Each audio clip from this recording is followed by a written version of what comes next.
Help support the show by joining the Patreon or becoming a YouTube member. Also, hit that like button and subscribe if you want more Browns-focused content.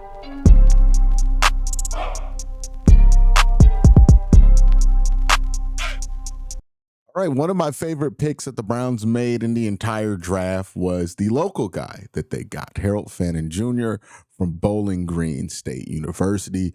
Also played in the Canton area, so somebody who is not new at all to Northeast Ohio, actually quite familiar with it.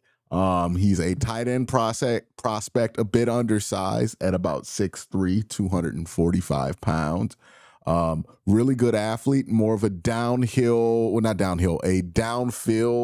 pass catching tight end, more than a inline blocking tight end. Somebody who in the right system can put in a lot of work for your offense, but you got to use them the correct way. And I think the Browns offense is in line of the kind of offenses that will take advantage of his skill set.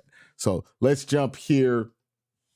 We're going to look at just him being successful on pass plays. One of my favorite abilities of his is his ability to, feel out these spots in zone, right? Slow himself down, gear himself down to get in that soft spot, catch the ball. And then once he catches that ball, he can immediately go downhill, right? Boom, right here, slips it, gets downhill, gets a few extra yards after contact. Next play here, we're going to see Fanin Jr., who, let me highlight, is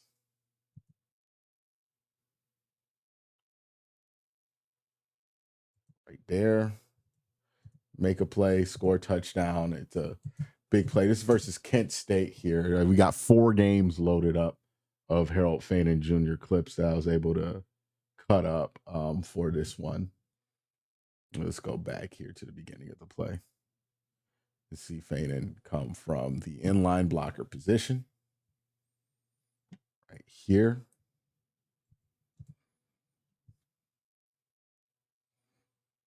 Puts a nice move on the linebacker, slips by, gets up, eyes out, catches the ball over the shoulder. Pretty tough catch. Gets north, touchdown. We see it from the reverse angle. Again, he's able to get this slip by. Not the cleanest double move I've ever seen, if I'm being honest with you. Yeah, that can be cleaned up a little bit, right? Yeah, because he kind of squares his body off. But it works. And then what I'm more interested in is the ability to get downfield, catch the ball down the seam, and then keep your eyes forward.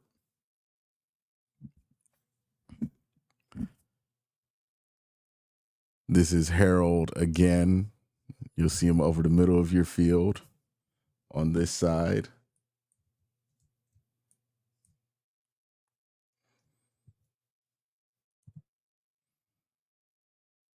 On a scramble drill, stays with his man, gets the ball, and again, the ability to catch on a run, get downhill, get some yak. I think it's really impressive with him.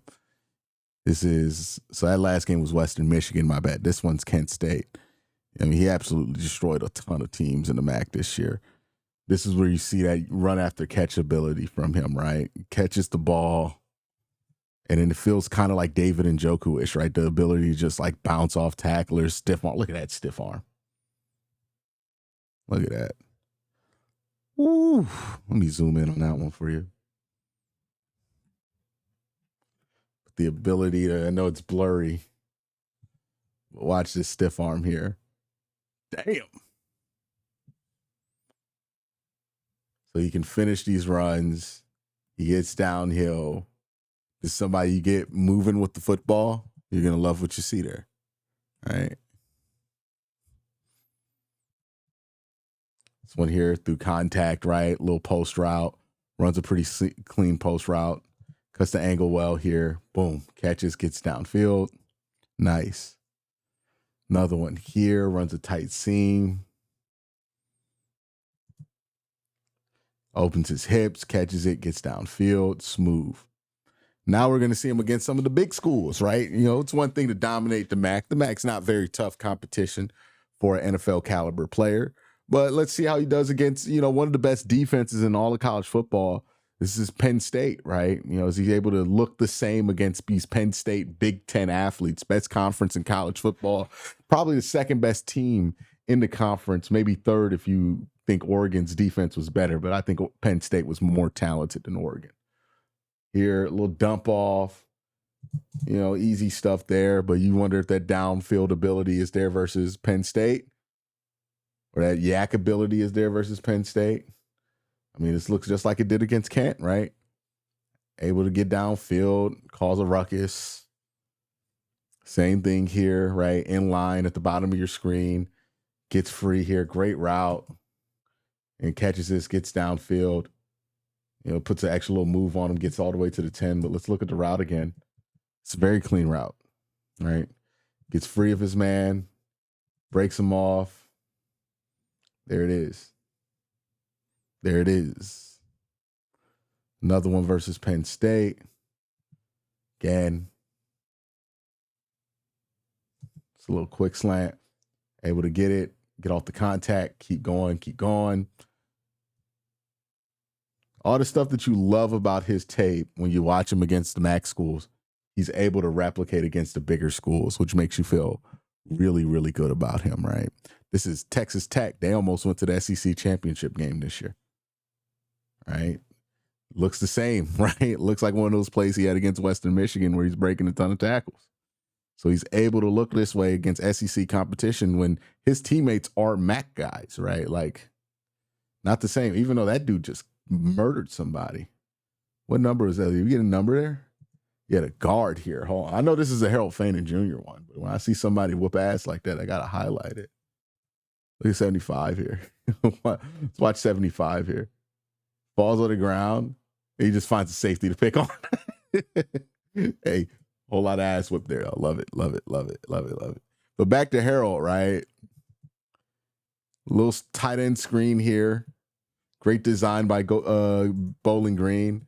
And then he's able to just run away from these defenders, stay on his feet. Great stuff there. And look how he just loves to finish this one. Boom. Puts his shoulder in his chest, right? He loves contact. He loves seeking out the contact. And I think that's a great thing that he brings to the table as well. This is a giant play he had versus Texas Tech. Let me center that up. Puts a move on his safety. Puts another one on him. Pretty nasty stuff here. Scores a touchdown. Again, you want to see it look like it does against, these MAC schools, because it's easy for a guy that talented to look really good at the MAC, and then you watch him against Big Ten, SEC competition, it looks a little different. It's not the case for Harold Fanin Jr., right? You put his best competition, right? The worst, least advantageous situations for him when he was at Bowling Green, playing at Texas A&M, at Penn State. And that's one of the things I love to look for in a prospect, right? I don't care how you look against Fordham, right? I don't care how you look against Sacramento State or Kennesaw State. I don't care how you look against Northwestern if you're in the Big Ten, or if you have a good game versus what's a middling Mississippi State, right? Like, I ain't gonna be moved by that. How do you play against the big dogs, right? If you play at Oregon, you play quarterback at Oregon like Dylan Gabriel, okay, it's fine to see you play well against, Oregon State. But do you look the same against Michigan? Do you look the same against Ohio State? That's really where you're going to be judged. How do you look against the best schools that you play on your schedule? If you're Shedeur Sanders, one of the big knocks I've had on him is did not look good versus the best schools that he played in his college career. BYU, not a great game. Nebraska, his second year, not a great game. But his first year, he did play well against Nebraska. Oregon, not a great game. You wanted some better games from Shedeur when he played the marquee teams in the conferences that he was in. And that goes with everybody, right? I'm going to pull the tape from the toughest matchups for every single prospect because you're playing in the NFL. I don't care how you looked against Southwest Mississippi. I don't care about how you looked against, Georgia State. Like, that's not going to move me. You're not playing Georgia State on Sunday. What you're playing on Sunday is NFL players. So I want to see how you look like against the defenses that have the NFL players if you're an offensive player.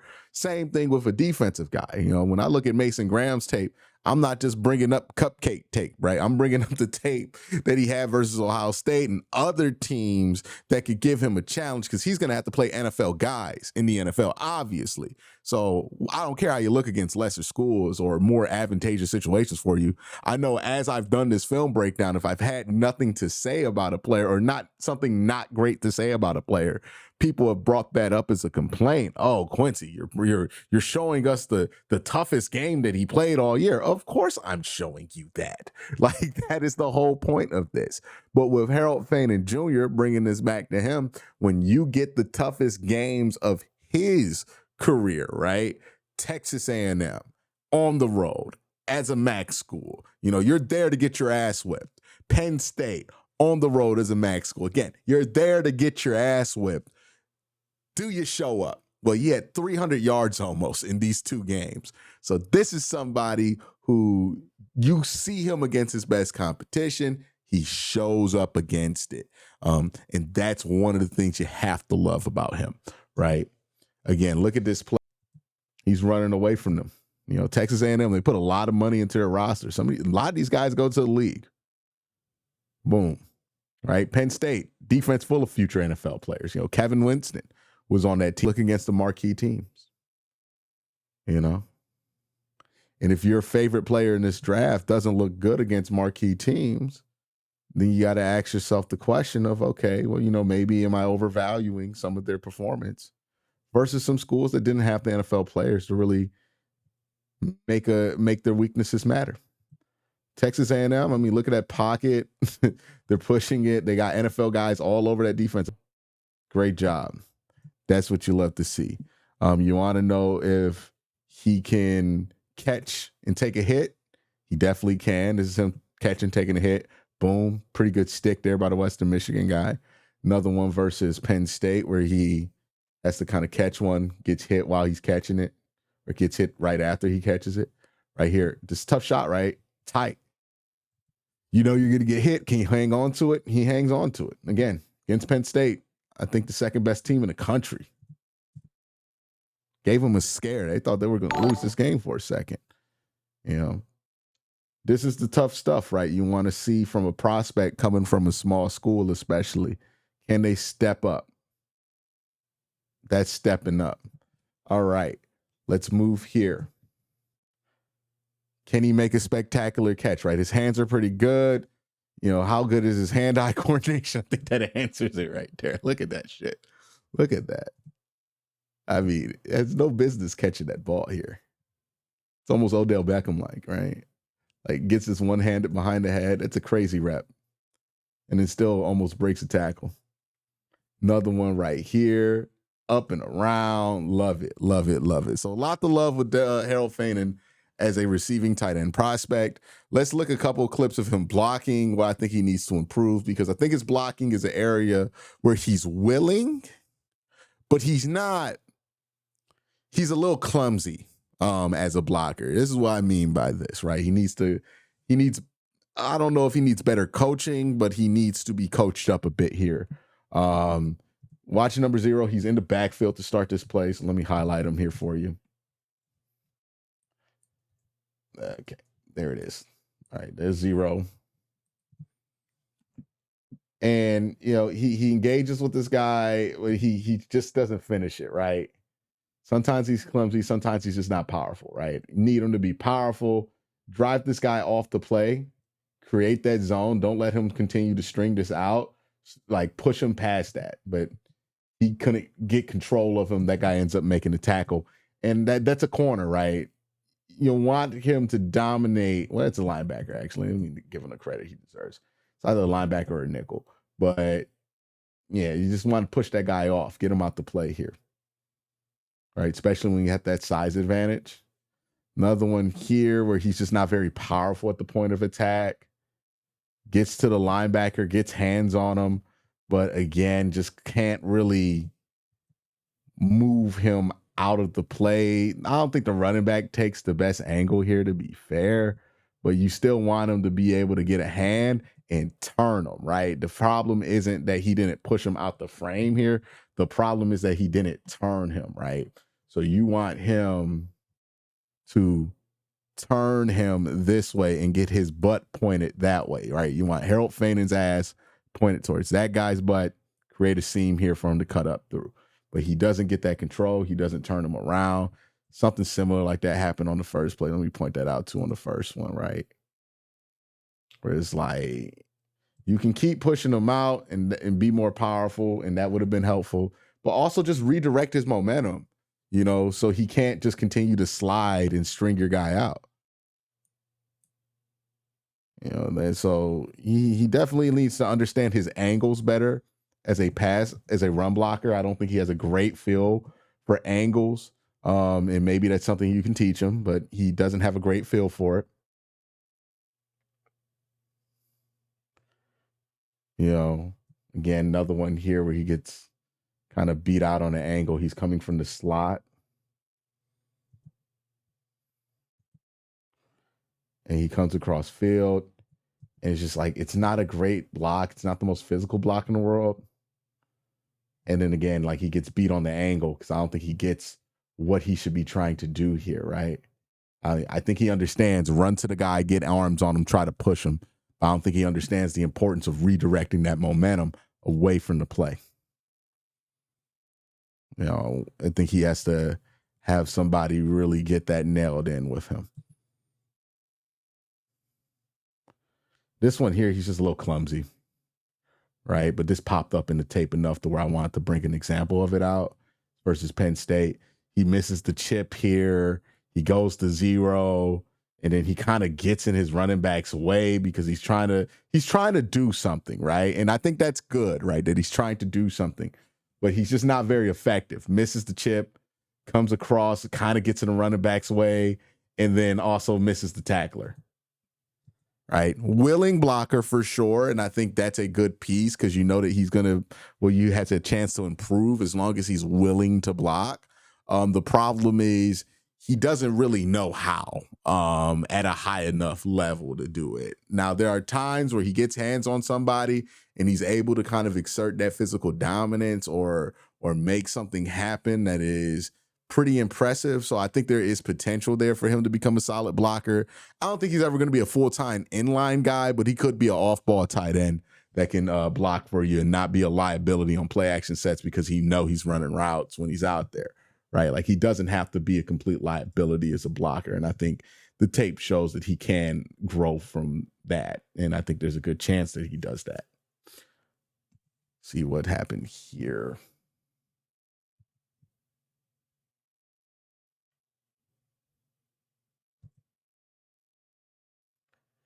Yeah, like here, he does a good job finishing this block. The play goes nowhere, but he does a good job finishing that block because he understands the physicality of blocking for sure, right? So he understands the base premise of it, obviously. I think the issue that he has is understanding the angles, right? Because even here, he does a great job just pushing this guy out the way, getting him to the ground. That's fun and all. But really what you want him to do is kind of drive him, right? You see how 12's momentum is already going towards the ball, but he's a little early. You could just push him downfield so all one has to do is cut by him and then worry about the safety. But when you push him to the ground like this, you win the rep, but you create an obstacle for your running back. So, sometimes I think the best way to put it, Harold Fanin blocks like he's in one-on-one drills all the time. And that's entertaining, and you're going to get some wins like that, but it's not the most effective thing on the football field, right? Again, he got the pancake there. And if that was in a one-on-one drill, that'd be very impressive. But it doesn't really help open up any lanes. Not that any of them would have been open on that play because that one's pretty snuffed out. Here's another one. Where's Harold at? He's at the end of your screen here. It's barely visible. Right here for you. Right? And let's see what Harold does. Great job. Right? Sealing him out. And that's one of these times where he he got a feel for the angle there, and that's the hope for him, right? He understands his angles a little bit better. He could be a pretty strong blocker. This is an example. You don't have to just completely run the guy over, right? But you see where he's going. He's already slanting. All you got to do is sit on it and then use that momentum to wash him out the way. This is what you want him to do, right? Wash him out the way. Boom. You can finish the block however strong you want, but just, it's like Taekwondo. Use his weight against him, right? All right, he wants to go that way, let him go that way. Just push him, push his angle off. It's another one where he's pulling, right? He's pulling from kind of a fullback position almost, right? Yeah, pulling, and he pulls through the gap. And look, meets with violence there. Could be a little stronger, right? Would love to be a little bit stronger there. But you know what? That's an effective block. That did exactly what it was supposed to do. And the angle was really good on it, right? Again, boom, lane. Didn't get in his running back's way. This is a rep of him on Abdul Carter, I believe. No, not this one's not Abdul, but there is one on him on Abdul. Is this one Abdul? No, this one's Abdul. My bad. I'm tripping. But yeah, this is a rep on him on Abdul. And look, he holds up pretty well here against Abdul Carter. Now, this didn't happen the whole game. There were a lot of times where Abdul got the best of everybody on this defense, on this offense. But this is a time where he was like, hey, he got low, understood. Again, you would love for him to understand angles, but I'm not going to expect him to drive Abdul where he wants him like I would expect him to do it to a DB, right? Abdul almost gets where he wants, and you're going to lose a little bit of ground as a tight end in that situation. So I'm fine with that. But I love how he recovered here because, yeah, Abdul starts winning, gets to swim over to the gap. So what do? You get on his hip and just keep pushing him out the way so he can't square up. That's all you want. If you're on an edge like him, that's all you want from your tight end. You're not expecting him to outright win the rep. You just want him to hold up and be able to squeeze a win out of there. Another one here, right here, where he climbs.